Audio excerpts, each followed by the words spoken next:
کہا حضرت کوئی عورت تھی، ہم کو نہیں معلوم. فرمایا یہ ابو جہل کی بہو تھی، اکرمہ کی بیوی. پھر فرمایا یاتیکم اکرمہ فلا تسبوا اباہ فإن سب المیت یؤذی الحی. تھوڑی دیر کے بعد اکرمہ آنے والا ہے، وہ کمانڈر تھا. خبردار اس کے باپ کو بھی برا بھلا مت کہنا.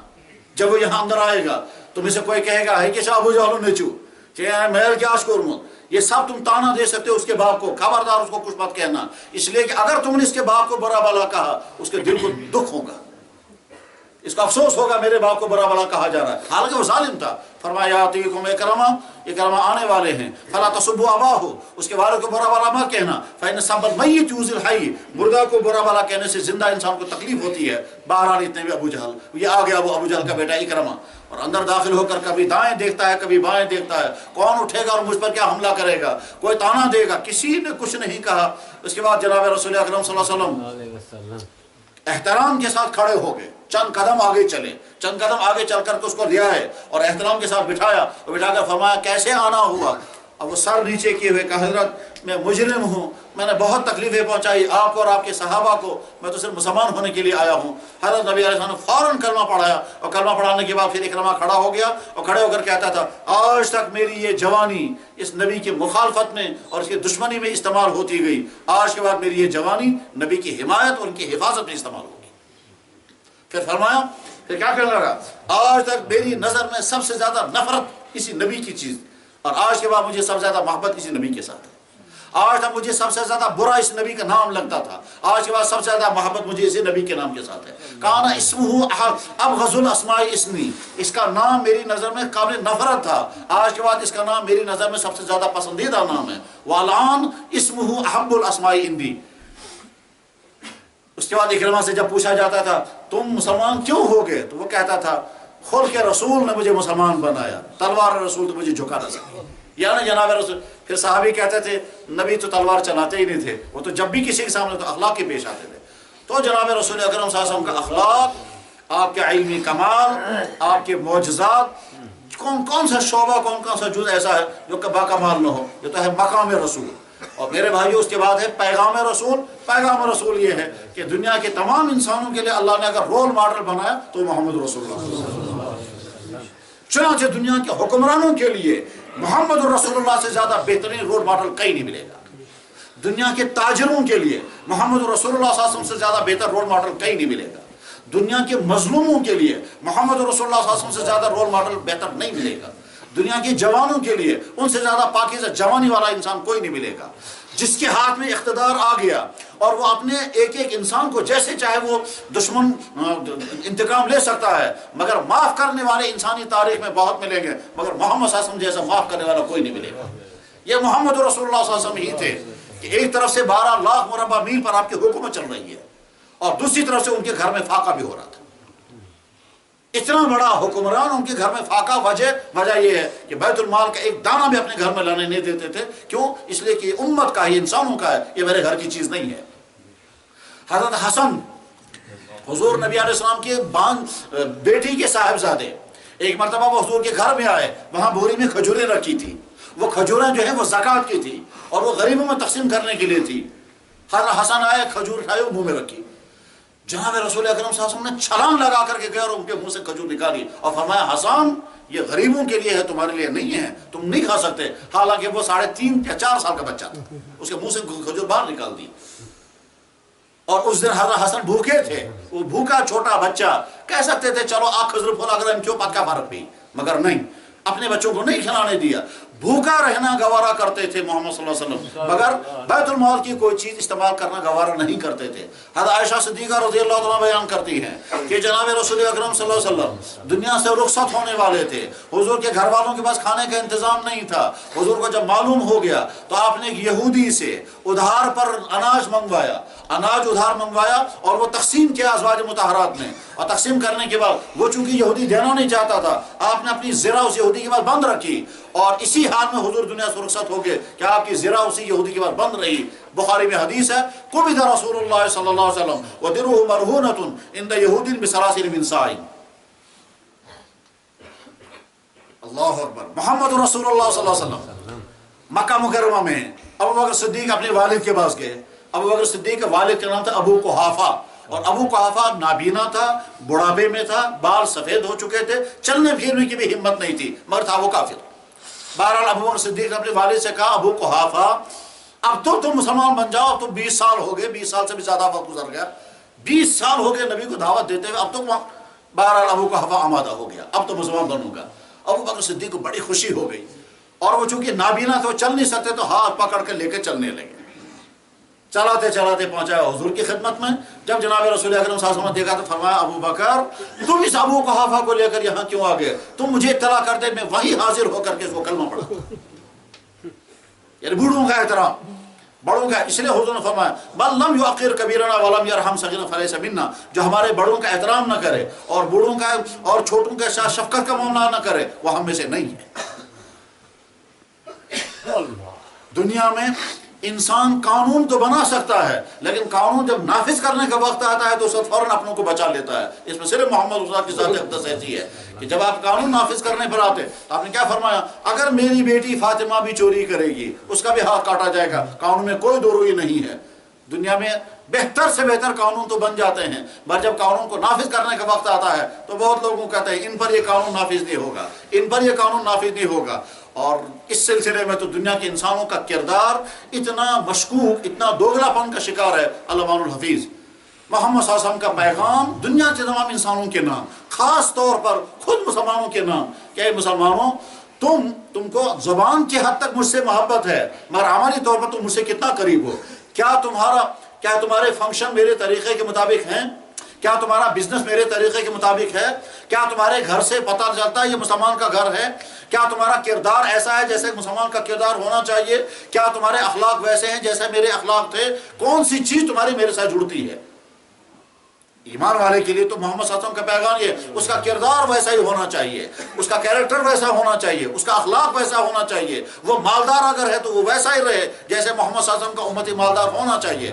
مالداری آ گئی اور آدمی عیاشی میں پڑ گیا، یہ سیرت کے راستے سے ہٹ چکا۔ غربت آ گئی، زبان پر شکوہ آ گیا، یہ محمد صلی اللہ علیہ وسلم کے راستے سے ہٹ گیا۔ یہ جوانی میں ہے اور انکنٹرول ہے تو یہ محمد صلی اللہ علیہ وسلم کے راستے سے ہٹا ہوا ہے۔ یہ بزنس مین ہے اور طریقہ محمد صلی اللہ علیہ وسلم کے بزنس کرنے کا نہیں ہے، یہ ان کے راستے سے ہٹا ہوا ہے۔ پیغام رسول یہ کہ اے ایمان والو تمہاری زندگی میری جیسی زندگی گزرنی چاہیے، وہ ہے میرے سیرت کا پیغام۔ اور انسانوں کو دھوکہ لگتا ہے کہ کبھی انسان سمجھتا ہے کہ صاحب میں تو بہت بڑا عاشق رسول ہوں اور ہماری زندگی حضور کے کہیں چھو کے بھی نہیں گزرتی ہیں۔ اس طرح کے لفظی عشق کے اللہ کے نبی کو کوئی ضرورت نہیں، نہ اس کا کوئی فائدہ ہے۔ اور یہ قیامت کی علامتوں میں سے مانا گیا کہ مسلمان وہ حرکتیں کریں گے جس سے سمجھیں کہ ہم نے حق ادا کر دیا، مگر اس کا تعلق دین کے ساتھ نہیں ہوگا۔ اور جب بڑھتا رہے گا یہ سلسلہ، کیا بڑھتا رہے گا؟ کیا انسان کرے گا وہ جس کے اللہ کو اور اللہ کے نبی کو ضرورت نہیں، اور جو کرنا ہوگا وہ کرنے کو تیار نہیں۔ اللہ اور اللہ کے نبی کے چاہتے ہیں کہ حرام کاموں سے بچو، وہ تو چھوڑنے کو تیار نہیں، وہ چھوڑنے کو تیار نہیں۔ اور جس کام کا اللہ اور اللہ کے نبی نے مطالبہ نہیں کیا وہ کر رہے ہیں شوق سے اور سمجھتے ہیں ہم نے حق ادا کر دیا۔ جناب رسول اکرم صلی اللہ علیہ وسلم پوچھا گیا یا رسول اللہ صلی اللہ علیہ وسلم آپ کے ساتھ محبت کرنے کی علامت کیا ہے؟ آپ نے ارشاد فرمایا کہ جس نے میری اطاعت کی اس نے میری محبت کا حق ادا کیا، اور جس نے میری نافرمانی کی اس نے میری محبت کا ادا نہیں کیا۔ محبت کا حق ادا کرنے کا مطلب آپ کی نافرمانیوں سے بچنا۔ جب کسی جگہ کے نوجوان، نوبت تو یہاں تک پہنچی، علامہ الحفیظ یہاں ہمارے ہاں عیدگاہ ہے، شہر کا عیدگاہ، اس عیدگاہ کے ایک طرف پارک بنایا گیا، اس پارک میں جا کر نوجوان لڑکے اور لڑکیاں بیٹھ کے شراب پیتے ہیں۔ اور کچھ لڑکے جب ان کو سمجھانے کے لیے گئے تو محلے والے گئے تو کیا ایشو چھڑا ہوتا ہے، اور ساتھ میں جھنڈے لگا کر کہیں گے سیرت زندہ باد۔ تو میرے بھائیوں حالات جب یہاں تک ہوں، جب صورتحال یہ ہو کہ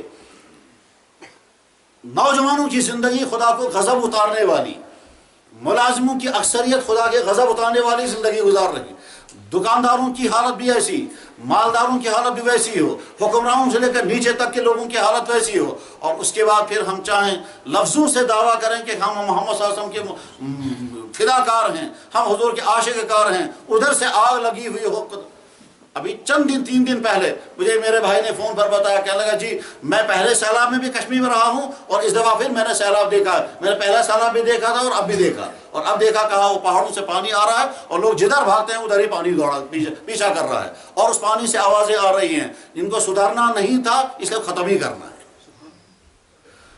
سیرت رسول پڑھنے اور منانے الگ الگ چیزیں ہیں، ایک ہے سیرت پڑھنا، پھر اپنی زندگی میں اس سیرت کو اتارنا۔ کاش مسلمان اس اخلاق پر قائم ہوتے جو اخلاق محمد صلی اللہ علیہ وسلم نے صحابہ میں پیدا کیا تھا، جہاں جاتے وہاں رحمت بن کر کے جاتے، اپنوں میں ہوتے تو رحمت ہوتے اور غیروں میں جاتے تو رحمت بن کر کے جاتے۔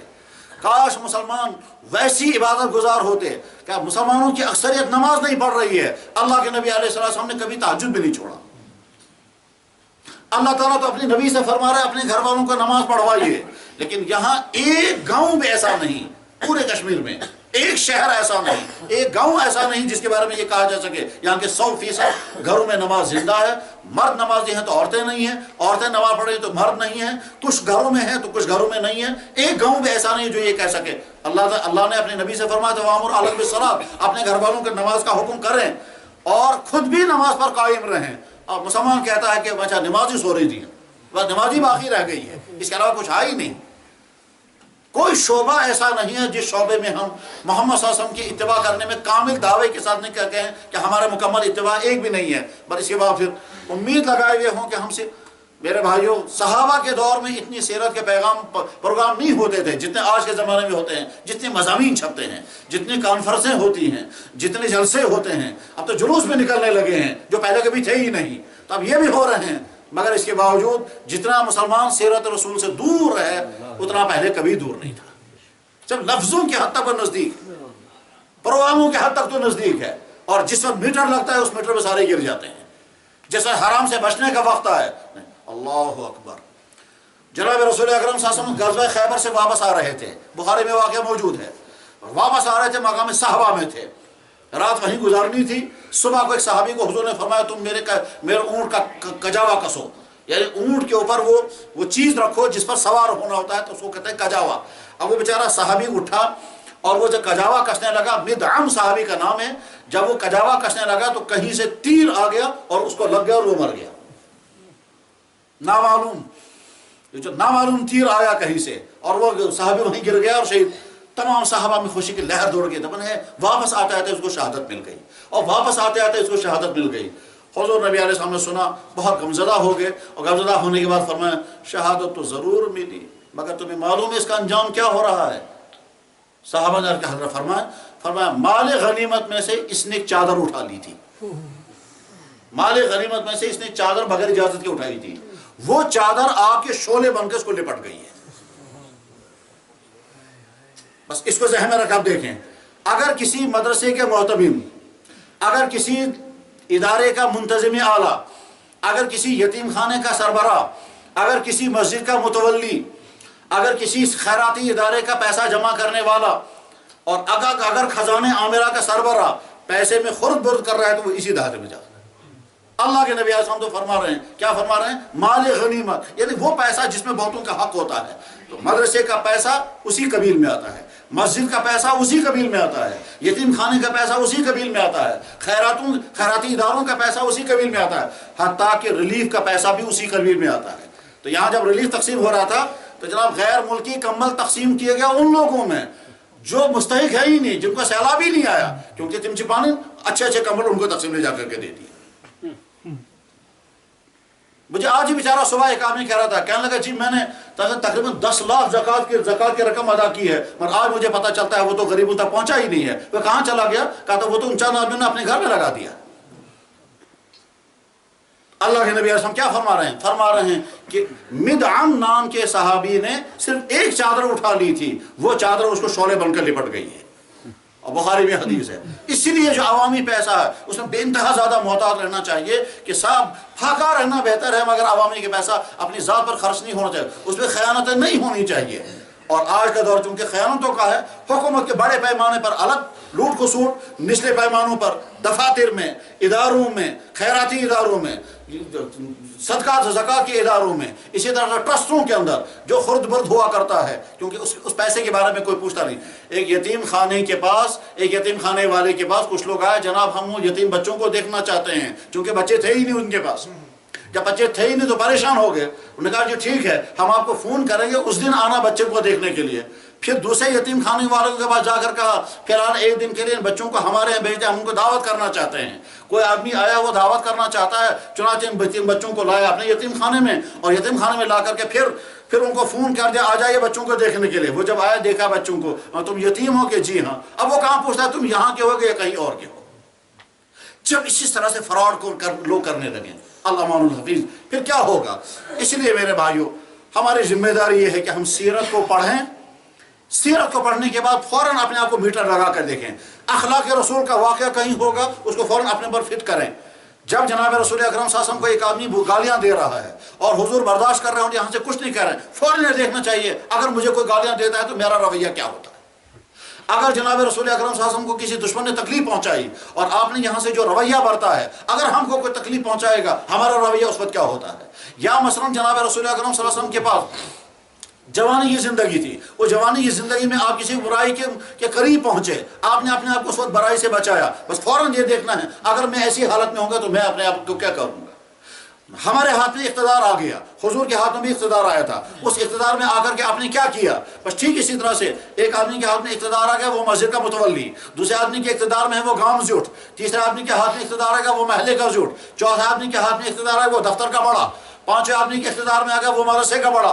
غرض ہے کہ عوامی اداروں کا یا پرائیویٹ یا گورنمنٹ کے اداروں کا جب ہمارے ہاتھ میں اقتدار آ گیا، اختیار آ گیا، تو ہم اس اختیار کا صحیح استعمال کر رہے ہیں یا غلط استعمال کر رہے ہیں، سیرت پڑھ کر کے فوراً اپنے اوپر فٹ کرنا چاہیے۔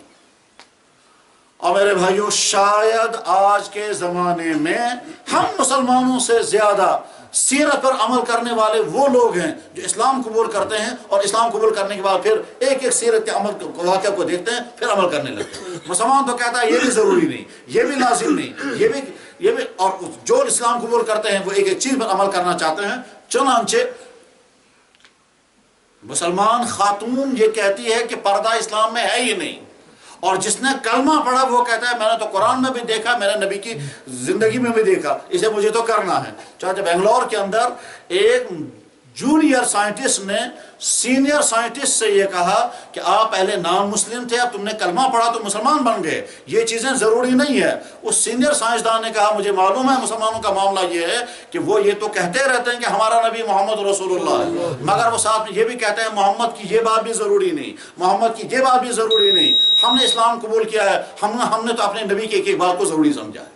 اور اس نے کہا تم لوگ بائی چانس مسلمان بن گئے ہو، ہم تو بائی چوائس مسلمان بنے ہیں، چونکہ ہم نے چوائس اسلام کی ہے، ہم کو تو اسلام پر پورا چلنا ہے۔ چاہے وہ ایک ایک چیز کو معلوم کرتا ہے۔ ایک دفعہ دلچسپ واقعہ ہوا، کیا واقعہ ہوا؟ اس نے کہا جی یہ جو واقعہ ہے یہ حنفیوں کے ہاں ہے، شافیوں کے ہاں نہیں ہے۔ دوسرے مسئلے میں انہوں نے کہا یہ شافی مسلک میں حنفی، اس نے کہا میں نہ حنفی مسلک جانتا ہوں نہ شافی مسلک، میں یہ جانتا ہوں نبی نے کیا ہے تو مجھے کرنا ہے۔ اس نے کہا نہیں صاحب یہ حدیث منسوخ ہے، اس نے کہا میں وہ بھی نہیں جانتا وہ حدیث منسوخ کیا ہوتی ہے، مجھے تو اتنا دیکھنا ہے نبی نے یہ عمل کیا مجھے کرنا ہے، چاہے شافی کریں چاہے حنفی کریں چاہے نہ کریں یا نہ کریں، یہ ہے مزاج۔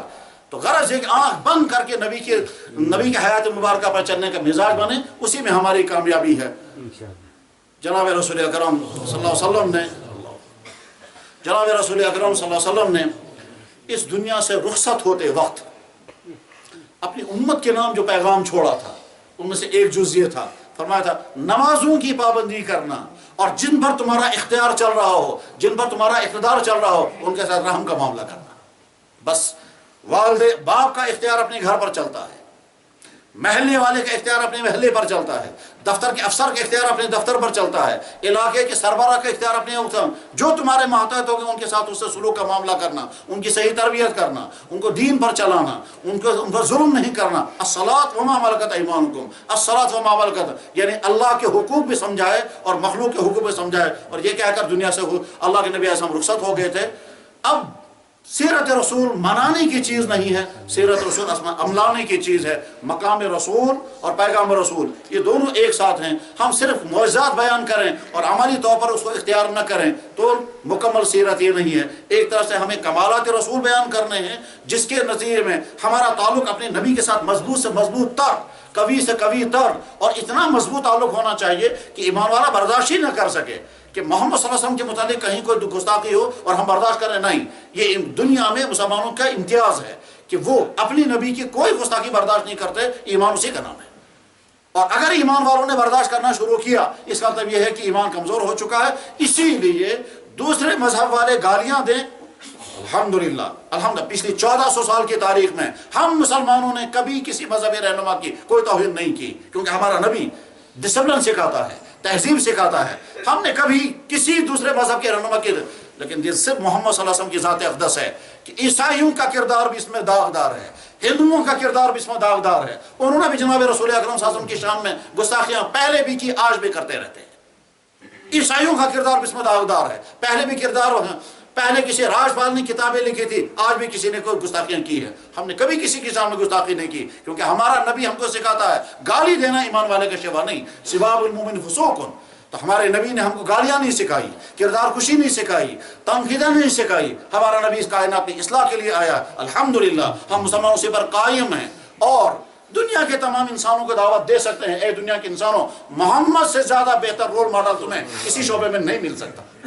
نہ حکمرانوں کے لیے ان سے زیادہ بہتر رول ماڈل، نہ تاجروں کے لیے، نہ افسروں کے لیے، نہ جوانوں کے لیے، نہ مظلوموں کے لیے، نہ بیماروں کے لیے، نہ پریشان حالوں کے لیے، دنیا کے انسانوں کے لیے اگر بہترین سے بہترین رول ماڈل ہو سکتا ہے وہ محمد صلی اللہ علیہ وسلم کی ذات اقدس ہے۔ ان سے زیادہ گڈ گورننگ کسی کی نہیں تھی، ان سے زیادہ بہترین کردار کسی کا نہیں، ان سے زیادہ بہترین بزنس سسٹم کسی کا نہیں، ان سے زیادہ بہترین فیملی لائف سسٹم کسی کا نہیں، ان سے زیادہ بہترین سماجی سسٹم کسی کا نہیں۔ مدینے کی ریاست جتنی پاکیزہ ریاست محمد صلی اللہ علیہ وسلم نے بنائی تھی، دنیا کے کسی بھی قوم نے، کسی بھی بادشاہ نے، کسی بھی نبی نے ایسی ریاست وجود میں نہیں لائی ہے۔ اور یہ چیلنج ہے دنیا کے انسانوں کے لیے کہ جیسا مدینہ بنا ویسا دنیا کا کوئی شہر نہیں بن سکا، جیسا وہاں کا کردار، جیسا وہاں کا مالدار، وہاں کا غریب، وہاں کا پڑوسی، وہاں کا رہنے والا، وہاں تو دشمنوں کو بھی گلوں سے لگایا جاتا تھا۔ بلکہ مدینہ طیبہ میں جب عیسائیوں کا وفد آ گیا، محمد صلی اللہ علیہ وسلم کو مسجد میں ٹھہرایا اور مسجد میں ان کے مہمان نوازی کی اور قرآن کریم میں تذکرہ کیا۔ جب حضور کے قرات سنتے تھے ان کی آنکھوں سے آنسو گرتے تھے۔ وَإِذَا سَمِعُوا مَا أُنزِلَ الرَّسُولِ تَرَىٰ أَعْيُنَهُمْ تَفِيضُ مِنَ الدَّمْعِ، اور جب انہوں نے سنا نبی پر کلام نازل ہو رہا ہے اور حضور کی قرات جب ان عیسائیوں نے سنی تھی، ان کی آنکھوں سے آنسو گرے ہیں، قرآن میں موجود ہے۔ محمد صلی اللہ علیہ وسلم کا پیغام دنیا کے تمام انسانوں کے نام، کسی ایک فرد کے نام نہیں، کسی ایک قوم کے نام نہیں۔ محمد صرف نبی مسلمانوں کے لیے نہیں، محمد تو رحمت للعالمین تھے۔ اللہ تعالیٰ اسی رحمت للعالمین کے نقش قدم پر ہمیں چلائے اور اسی رحمت للعالمین کا پیغام دنیا کے تمام قوموں تک پہنچانے کے لیے ہمیں قبول فرمائے۔ وآخر دعوانا ان الحمد للہ رب العالمین برحمتک یا ارحم الراحمین آمین۔ الحمدللہ الحمدللہ الحمدللہ الذی ہدانا لہذا وما كنا لنهتدي لولا ان هدانا الله۔ یا اللہ لک الحمد، یا اللہ لک المنہ، یا اللہ لک الشکر، یا اللہ لک الاحسان علی نعمت الایمان، علی نعمت الاسلام، علی نعمت الدین، علی نعمت الاخلاق، یا رب العالمین یا رب العالمین۔ اللہم صلی وسلم علی سید المرسلین، اللہم صلی وسلم علی امام المتقین، اللہم صلی وسلم علی رحمت العالمین، اللہم صلی وسلم علی خاتم النبیین وعلی آلہ وصحبہ اجمعین یا رب العالمین۔ یا اللہ آج جمعے کا دن ہے، یا اللہ آپ کے حبیب محمد رسول اللہ صلی اللہ علیہ وسلم نے فرمایا کہ مجھ پر جمعے کے دن درود کثرت سے بھیجا کرو۔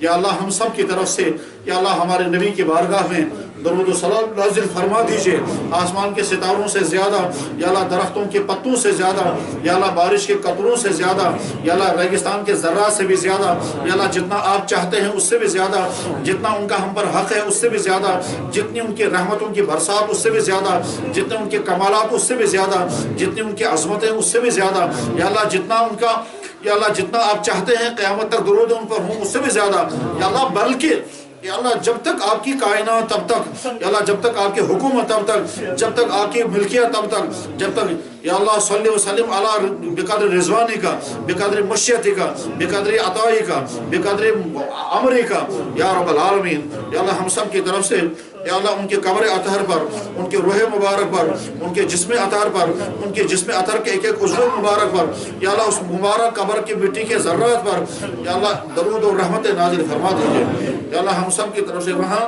نام لے کر اور نام کے بعد پھر والدین کا نام لے کر یا اللہ جیسے آپ کے نبی صلی اللہ علیہ وسلم نے خود فرمایا کہ مجھے درود پیش کیا جاتا ہے، جس کی طرف سے درود لایا جاتا ہے اس کا نام اور اس کے باپ کا نام لے کر کے درود پیش کیا جاتا ہے۔ یا اللہ اسی روضہ اقدس کے سامنے، اسی مدینہ طیبہ کے اندر وہیں کے رہنے والے ایک عالم نے یا اللہ یہ فرمایا تھا کہ اگر تم یہ چاہتے ہو تمہارے باپ کا نام تمہارے نبی کی مجلس میں آ جائے تو ان کے سامنے ان کے لیے درود بھیجو، جب فرشتے وہاں پیش کریں گے تو کہیں گے فلاں والد فلاں کی طرف سے درود، تمہارے نبی کا، تمہارے نبی کی بارگاہ میں تمہارا اور تمہارے باپ کا نام پہنچ گیا۔ یا اکرم الاکرمین و یا ارحم الراحمین، ہم سب کی طرف سے ان کے بارگاہ میں بے انتہا درود و سلام پہنچا دیجیے۔ یا اللہ ہم کو اپنے اسی نبی کے نقش قدم پر چلنا آسان فرما۔ یا اللہ ہم کو مصیبت آئیں تو ہمارا رول ماڈل وہی نبی ہو، ہم کو راحتیں اور خوشیاں آئیں تو ہمارا رول ماڈل وہی نبی ہو، ہمارے ہاتھ میں اقتدار آئے تو ہمارا رول ماڈل وہی نبی ہو۔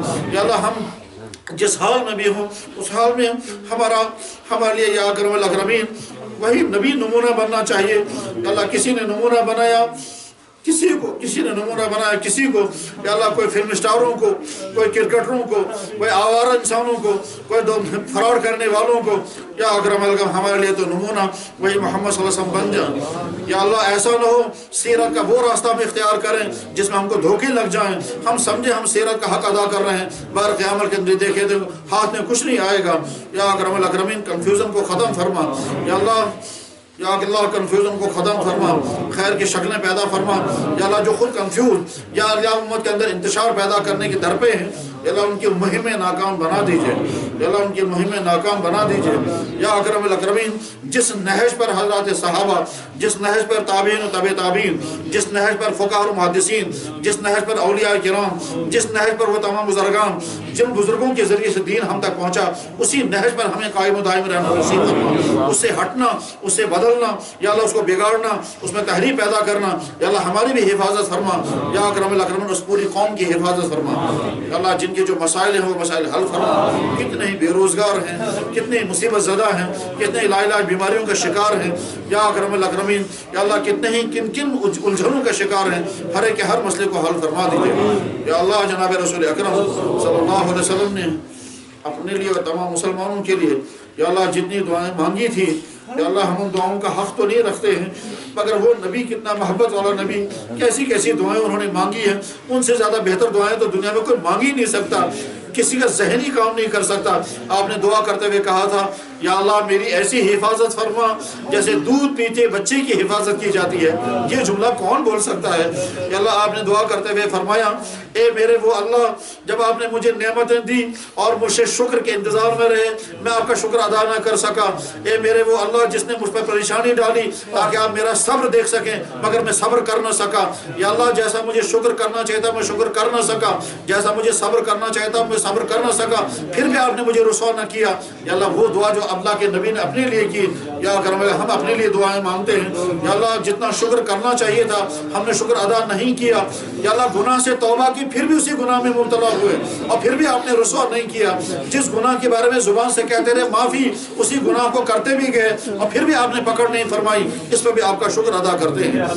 یا اکرم الاکرمین یا ارحم الراحمین اپنے کس حال کو آپ کے سامنے پیش کریں، اپنا ذاتی حال، اپنے ملک کا حال، اپنے قوم کا حال، سب تباہ حال ہے، یا اللہ خیر ہی خیر کے فیصلے فرما، اور پورے عالم کے مسلمان یا اللہ جن جن تباہیوں کا شکار ہیں یا اللہ کہیں غیروں کی وجہ سے اور کہیں اپنی نادانیوں کی وجہ سے، یا اکرم الاکرمین ساری دنیا کی قومیں امن و عافیت کے ساتھ زندگی گزار رہی ہیں، لیکن اگر دنیا میں اگر کہیں مسائل کا شکار، ٹکراؤ کا شکار، بلکہ خون ریزی اور قتل میں مبتلا ہے تو مسلمان ہی مسلمان ہیں، یا اللہ چاہے ملک شام ہو، چاہے ملک مصر ہو، چاہے عراق ہو، چاہے یمن ہو، چاہے کہاں کون سے علاقے میں جہاں ہے تیرے نبی کا خون، تیرے نبی کی امت کا خون بہ رہا ہے، یا اللہ برما کے مسلمانوں کا حال اس سے بھی زیادہ ابتر، یا اکرم الاکرمین و یا ارحم الراحمین ایک ایک کے حال پر رحم فرما دیجئے، یا اللہ ایک ایک کے حال پر رحم فرما دیجئے، ایک ایک جگہ کے مسلمان مسلموں کے حال فرما دیجئے، یا اللہ 200 سال ہو گئے امت کو دعائیں مانگتے ہوئے لیکن یا اللہ فیصلے نہیں ہو پا رہے ہیں، یا اللہ فیصلہ فرما دیجئے، یا اللہ فیصلے فرما دیجئے، یا اللہ کفر اور اس کے سرگنوں کو یا اللہ ملیا میٹ کر دیجئے، اور ایمان والوں کو رفعت عطا فرما دیجئے، ایمان کے ہوائیں عام کر دیجئے، یا اللہ نبی کی سیرت زندگی میں آ جائے، زبانوں پر آئے یا نہ آئے، یا اللہ نبی کی سیرت ہمارے گھروں میں، ہمارے بازاروں میں، ہمارے دفتروں میں، ہمارے حکومت کے ایوانوں میں، اوپر سے لے کے نیچے تک سیرت آ جائے، اسی میں ہماری کامیابی ہوگی۔ ورنہ یا اللہ اگر ہم صرف جلسے کریں، صرف مضامین لکھیں، صرف جلوس نکالیں، صرف جھنڈیاں لٹکائیں، یا اللہ یقیناً نہ آپ کو اس سے کوئی خوشی، نہ آپ کے نبی کو اس سے کوئی خوشی، جب ہمارے گھروں سے لے کر کے ہمارے دفتروں تک، ہمارے دفتروں سے لے کر ہمارے ایوانوں تک یا اللہ سیرت کو ہم پاؤں سے رون رہے ہوں گے، آپ کو کہاں خوشی ہوگی؟ یا اللہ ہم کو حقیقی سیرت پر کھڑا ہونا نصیب فرما۔ سبحان ربک رب العزت عما یصفون، وسلام علی المرسلین۔